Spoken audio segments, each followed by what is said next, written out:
Bom dia, na paz do Senhor Jesus Cristo. Este é o programa da Igreja Evangélica da Paz, situada na rua Silva Jardim, 503, Macuco Santos, na direção do pastor Natanael Rinaldi Filho. Esse quem vos fala é o pastor Jefferson. E a reflexão de hoje é no livro de Isaías, capítulo 6, versículo 8. Tema: quem Deus quer usar. Vamos orar. Senhor nosso Deus, nosso Pai Celestial, vamos ler, Senhor, uma porção da Tua Palavra, meu Deus, que nos sirva de ensinamento e reflexão nesta manhã. No nome de Jesus. Amém. Isaías, capítulo 6, versículo 8.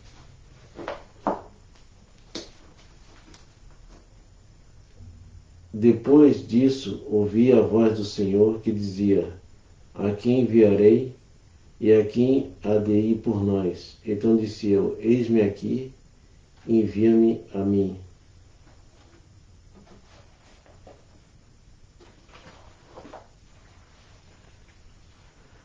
Nesta introdução, esse versículo relata a profunda experiência do profeta Isaías com Deus, ao ser convocado como profeta, como porta-voz do Senhor, para anunciar as revelações tremendas, tanto para Israel como para a humanidade.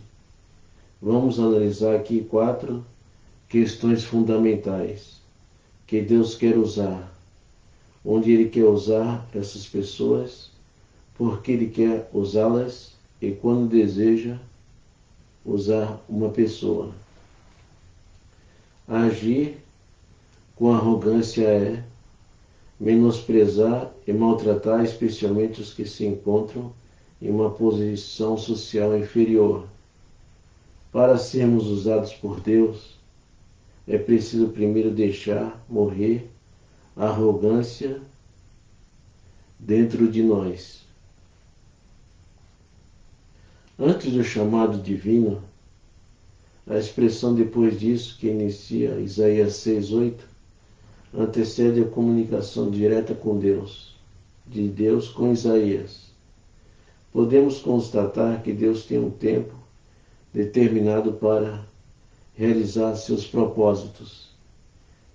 Ele tem um cronograma de eventos que liga a nossa história pessoal à história da humanidade e a de sua igreja.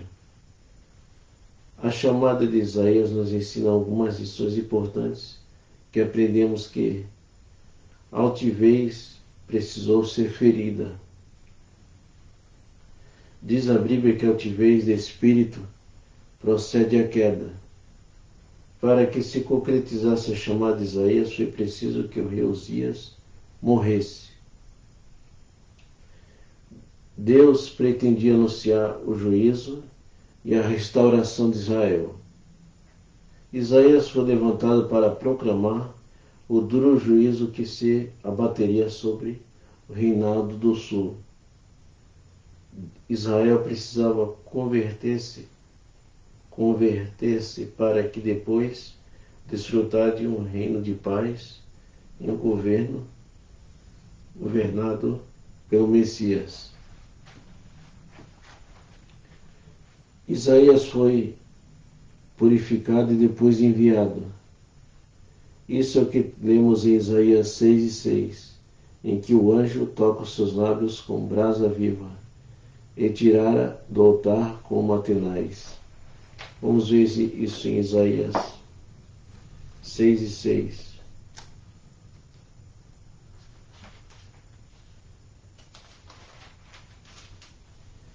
Mas um dos serafins voou para mim,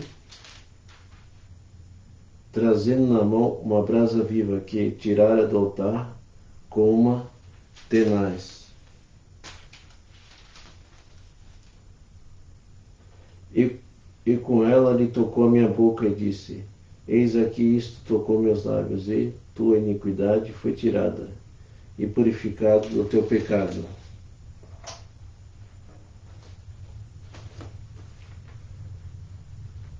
e viu que sua própria pecaminosidade e a necessidade de perdão e da regeneração. Versículo 5. Então disse: ai de mim, que sou perecendo, porque eu sou um homem de lábios impuros e habito no meio de um povo de impuros lábios, e os meus olhos viram o Rei, o Senhor dos Exércitos. Então Isaías viu a sua própria pecaminosidade e a necessidade de perdão e de regeneração. Arrependeu-se de seus pecados e clamou perdão e purificação, é o que diz o versículo 5. E aceitou a expiação provida por Deus, versículo 6. Deixou-se transformar pelo poder purificador do fogo do Espírito Santo. Depois de obedecer à ordem divina de pregar as boas novas, temos de considerar 3 fatos revelados por Deus ao profeta Isaías. Jerusalém seria assolada pela invasão babilônica, os líderes seriam levados em cativeiro, e 3. Haveria um remanescente que voltaria para lá e reconstruiria a cidade. Quem Deus quer usar? De acordo com Isaías 6, Deus quer usar quem achou graça aos seus olhos. Na Bíblia, quando uma pessoa acha graça aos olhos de alguém, ele recebe benefícios especiais diretamente de Deus, ou por intermédio daquele cujos olhos achou graça. Entre tantos outros personagens da história bíblica, citemos 2 que achamos graças aos olhos, graça diante de Deus. Noé achou graça aos olhos do Senhor e foi poupado do dilúvio, junto com sua família. Vamos ver aqui em Gênesis 6:8.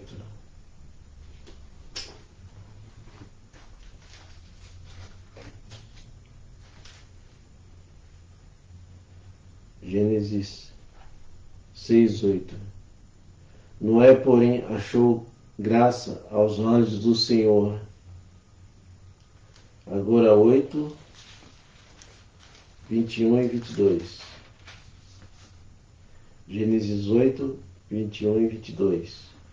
E o Senhor cheirou o suave cheiro e disse o Senhor em seu coração: não tornarei mais a amaldiçoar a terra por causa do homem, porque a imaginação do coração do homem é má, desde a sua meninice, nem tornarei mais a ferir todo vivente como fiz.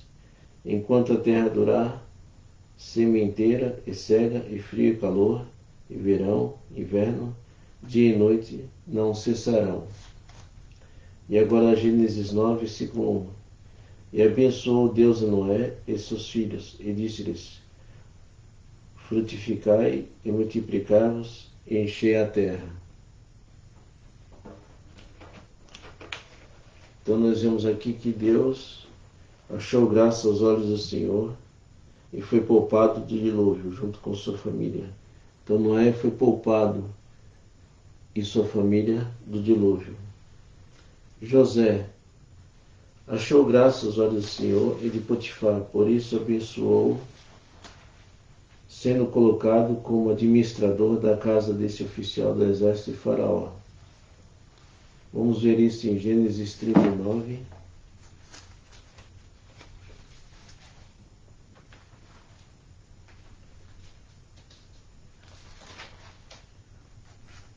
Gênesis 39, versículo 2 ao 4.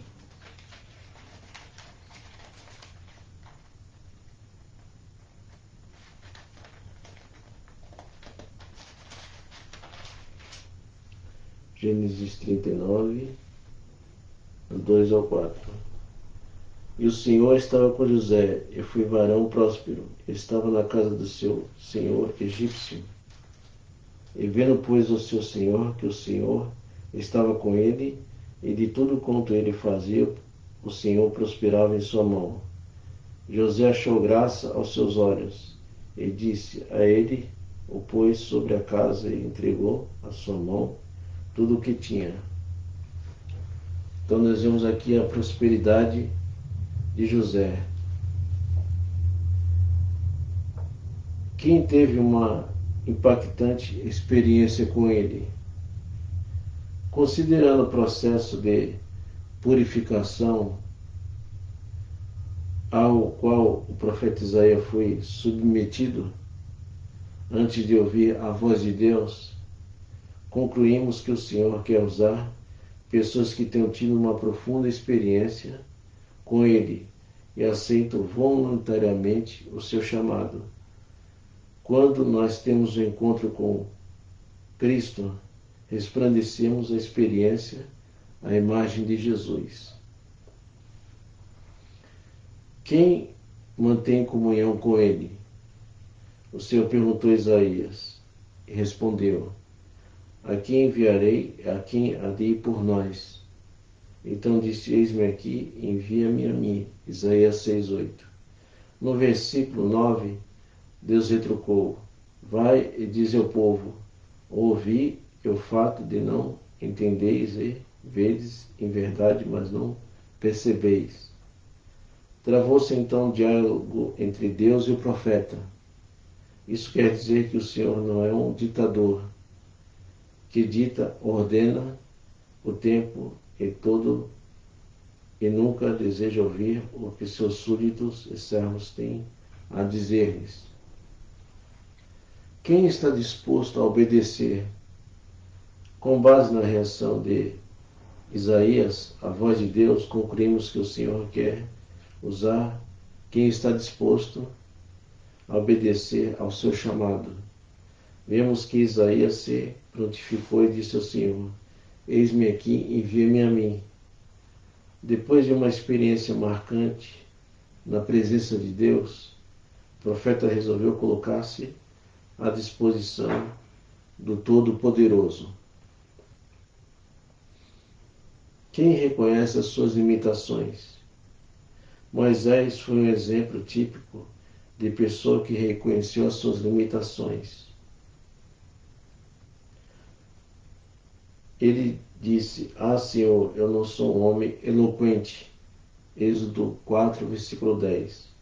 Gideão também reconheceu sua incapacidade e disse: ai, meu Senhor, como eu livrarei a Israel? Eis que minha família é a mais pobre de Manassés, e eu o menor da casa de meu pai. Então nós vemos aqui duas limitações, a de Moisés e a de Gideão. Onde Deus quer usar-nos? No caso de Isaías, Deus queria usá-lo para transmitir a sua mensagem em Israel, para as outras nações. No Antigo Testamento, a mensagem de Deus era destinada especificamente aos judeus, da aliança com o Senhor. No Novo Testamento, depois da restauração e ascensão de Jesus, as boas novas passaram a ser proclamadas pelo mundo todo, conforme a ordem expressa por Jesus, em Atos 1, versículo 8. Vamos ver aqui.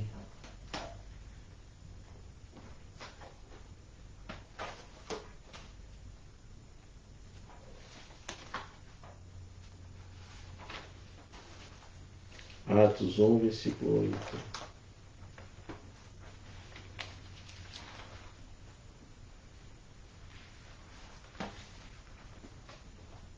Mas recebereis a virtude do Espírito Santo, que há de vir sobre vós,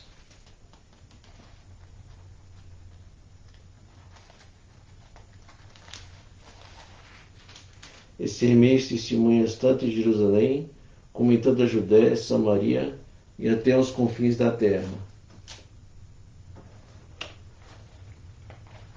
No caso da igreja, Deus deseja que nós demos bons testemunhos sobre Ele e sobre a salvação em todo lugar, em nossa família, na rua onde moramos, na escola, na faculdade e em nosso trabalho. O testemunho não implica necessariamente recitar de cor a palavra de Deus, mas viver intensamente os princípios revelados nela. Então, que possamos ser testemunhas de Deus em nossa família, em nossa rua, onde moramos, na escola, na faculdade e em nosso trabalho. Porque Deus quer usar-nos. De acordo com inúmeros textos bíblicos, podemos entender que Deus deseja usar cada um de nós, entre outras razões, porque deseja beneficiar-nos. Antes de enviar alguém em missão, Deus concede a essa pessoa uma experiência profunda com Ele e inúmeros benefícios. Veja as promessas feitas a Abraão e como o Senhor o abençoou. Temos propósitos específicos para cada um de nós. Paulo falou sobre a multiforme sabedoria de Deus concedida aos membros do corpo de Cristo. O Senhor nos concedeu dons e talentos pela graça para pregarmos o Evangelho de Jesus Cristo. Vamos ver isso em Efésios 3, do 7 ao 9.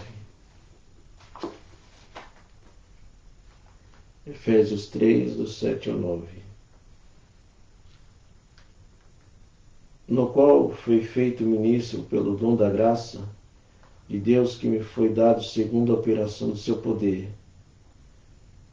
E a mim, o mínimo de todos os santos, me foi dada esta graça, anunciar entre os gentios, por meio do Evangelho, as riquezas incompreensíveis de Cristo, e demonstrar a todo qual seja a dispensação do ministério que Deus dos séculos esteve oculto em Deus, que tudo criou. Então nós vemos aqui no versículo 8 a humildade de Paulo. A mim, o mínimo de todos. Paulo aqui está dizendo que era o menor de todos ali em Efésios, na cidade de Éfeso. A mim, o mínimo de todos os santos, que me foi dada a graça de anunciar entre os gentios, por meio do Evangelho, as riquezas incompreensíveis de Cristo. Então Paulo ele teve essa missão de levar aos gentios a palavra de Cristo, para pregar o Evangelho de Jesus Cristo. Quer revelarmos a sua multiforme sabedoria. Por meio da graça, a multiforme sabedoria se torna conhecida nos princípios, principados e potestades do céu.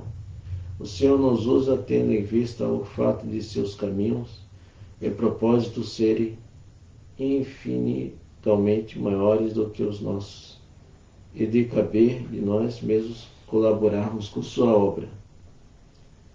Quando Deus quer usar-nos, tudo tem o seu tempo determinado. E Deus fala ainda hoje pelo seu Filho.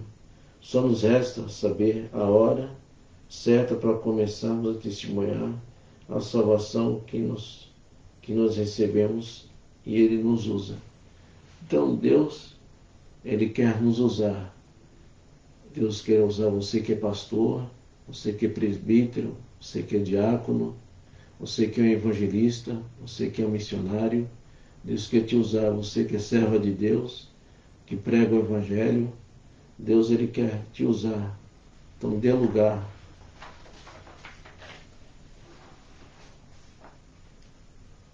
No tempo de Deus que se chama hoje, atende para o que Jesus falou aos seus discípulos pouco antes de enviá-los em sua missão, e para os que Paulo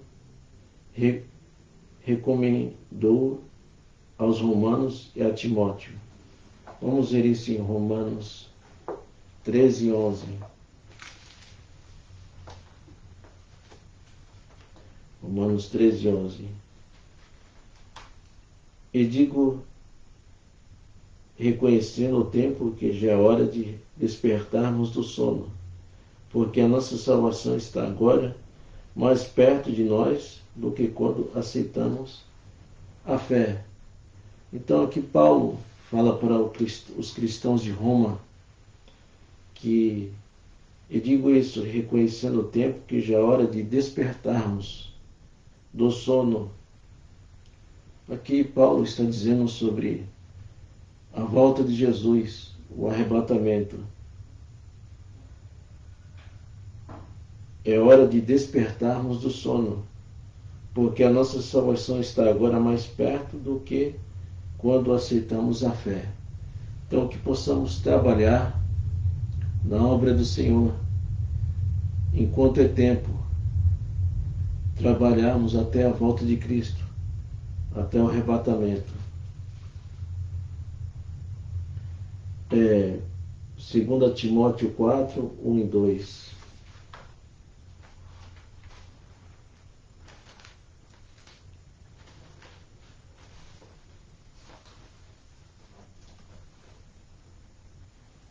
Segundo Timóteo 4, 1 e 2. Conjuro-te, pois, diante de Deus e do Senhor Jesus Cristo, que há de julgar os vivos e os mortos na sua vinda e no seu reino, que pregues a palavra, insta em tempo e fora de tempo, retardas, repreendas, exortes com toda longanimidade e doutrina. Em cada oportunidade, Ele nos concede oportunidade para pregarmos o seu Evangelho. Não fomos plantados numa igreja local para ocuparmos lugares no banco. Deus quer fazer-nos crescer e amadurecer para que possamos produzir muitos frutos e desenvolver a nossa salvação. Assim que somos convocados, Deus nos chama para uma grande missão. Ele nos revelará a nós mais e mais e nos preparar para usar-nos como instrumentos de bênção no corpo de Cristo. Basta que nos entregamos à vontade dele, como fez Isaías. Isaías se entregou a Deus e Deus usou o profeta Isaías. Há um trabalho especial para nós, algo que só os cristãos podem realizar com o dom que o Senhor lhe concedeu. Assim como ele usou Isaías para proclamar a mensagem de arrependimento ao povo de Israel e anunciar o Messias, também quer usar homens e mulheres para pregar as boas novas de salvação. Portanto, façamos nós a nossa parte, colocando-nos à disposição do Senhor, dizendo: eis-me aqui, envia-nos a nós. Vamos orar.